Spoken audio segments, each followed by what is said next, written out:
अंधेरी रात में चोरी और सौदा। आधी रात का वक्त था, घड़ी की सुइयां 2 बजा रही थीं। चारों ओर सन्नाटा पसरा हुआ था, बस कभी कभी किसी कुत्ते के भौंकने की आवाज सन्नाटे को चीर देती थी। रमेश और उसकी पत्नी सविता अपने कमरे में गहरी नींद में थे। अचानक घर के अंदर से हल्की सी आहट आई। सविता की नींद खुल गई।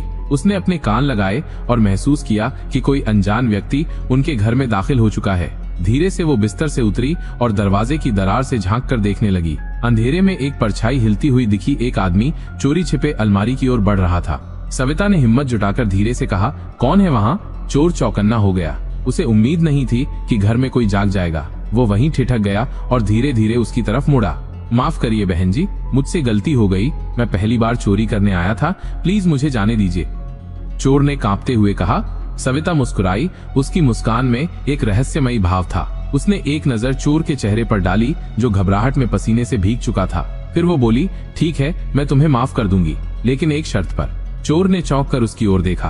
तो क्या शर्त? सविता उसकी ओर कुछ कदम बढ़ी। उसकी आंखों में अजीब सी चमक थी। वो धीमे स्वर में बोली, तुम्हें मेरे साथ एक रात गुजारनी होगी।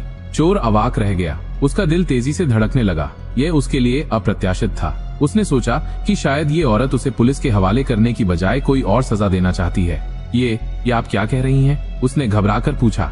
सविता ने एक लंबी सांस ली और कहा, हाँ, अगर तुम मेरी बात मानोगे तो मैं तुम्हें जाने दूंगी, वरना मैं अभी शोर मचाकर पूरे मोहल्ले को जगा दूंगी। चोर के पास ज्यादा विकल्प नहीं थे। वह अंदर से डर रहा था, लेकिन बाहर से साहस दिखाने की कोशिश कर रहा था। ठीक है, आपकी बात मान लेता हूँ। सविता मुस्कुराई और धीरे धीरे कमरे की ओर बढ़ी। उसने दरवाजा खोला और इशारे से उसे अंदर बुलाया। एक अजीब रात। कमरे के अंदर हल्की रोशनी थी। चोर डरा हुआ था, लेकिन फिर भी अंदर आ गया। सविता ने उसे एक कुर्सी पर बैठने को कहा। वो खुद सामने आकर बैठ गई। तो क्या नाम है तुम्हारा? उसने पूछा। रवि, चोर ने जवाब दिया। रवि, क्या तुमने कभी सोचा था कि तुम किसी के घर चोरी करने आओगे और तुम्हारे साथ ऐसा होगा? सविता ने हंसते हुए कहा। रवि ने सिर झुका लिया। नहीं, मैंने कभी सोचा नहीं था।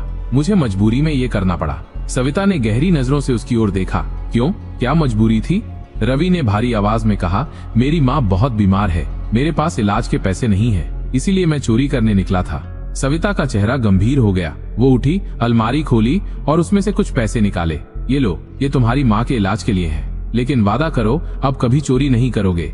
रवि की आंखों में आंसू आ गए। उसने कांपते हुए पैसे लिए और हाथ जोड़कर कहा, आप फरिश्ता हैं, आपने मेरी जिंदगी बदल दी। सविता ने मुस्कुराकर कहा, अब जाओ और अपनी माँ का ख्याल रखो। रवि ने झुककर उसके पैर छुए और भागता हुआ वहां से निकल गया।